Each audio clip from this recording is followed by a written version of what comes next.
मोठी बातमी जेजुरी जवळ वारकऱ्यांच्या टेम्पोचा अपघात झाला असल्याचं कळतंय। टेम्पोनं वारकऱ्यांना धडक दिलेली आहे, गंभीर जखमी झाल्याची माहिती मिळते।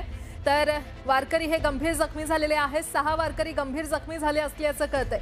मोठी बातमी आपण पाहतोय, जेजुरी जवळ वारकऱ्यांच्या टेम्पोचा अपघात झालाय। टेम्पोनं वारकऱ्यांना धडक दिलेली आहे, यामध्ये 6 वारकरी हे गंभीर जखमी झाले असल्याची माहिती मिळते।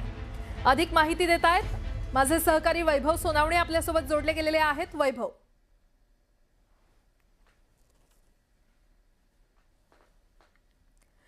तर वैभव यांच्याकडून आपण माहिती घेतच राहू। मात्र एक अत्यंत मोठी बातमी आपण पाहतोय, दुर्दैवी घटना घडली आहे। जेजुरी जवळ वारकऱ्यांच्या टेम्पोचा अपघात झालेला आहे। टेम्पोनं काही वारकऱ्यांना ही धडक दिलेली आहे आणि त्यामध्ये 6 वारकरी हे गंभीर जखमी झालेले आहेत। पुन्हा एकदा अधिक माहिती घेऊयात। आमचे प्रतिनिधी वैभव सोनावणे आपल्यासोबत जोडले गेलेले आहेत। वैभव, काय अपडेट?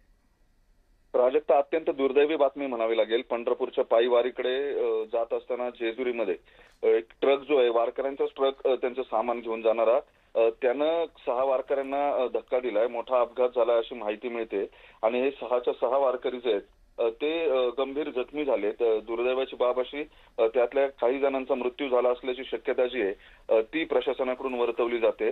मात्र या अशा पद्धतीनं इतकं नियोजन असून सुद्धा ट्रकचा अपघात कसा झाला आणि हे 6 वारकरी ट्रकच्या अपघातामध्ये कसे सापडले, हा सगळ्यात महत्वाचा विषय।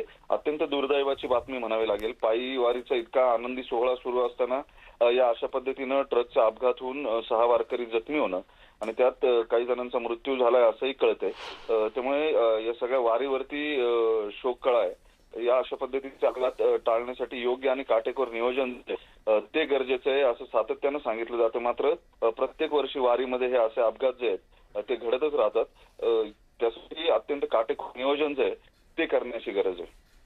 ठीक आहे वैभव, धन्यवाद या माहितीसाठी। तर काही दृश्य देखील आता समोर येत आहेत। जेजुरी जवळ वारकऱ्यांच्या टेम्पोचा अपघात झाला असल्याचं पाहायला मिळते। अत्यंत दुर्दैवी घटना घडलेली आहे। जेजुरी जवळ वारकऱ्यांच्या टेम्पोचा अपघात झालाय। एका टेम्पोनं वारकऱ्यांना धडक दिलेली आहे, यामध्ये काही वारकरी हे गंभीर जखमी झाल्याची माहिती मिळते। 6 वारकरी आतापर्यंत गंभीर जखमी झाले असल्याचं कळतंय।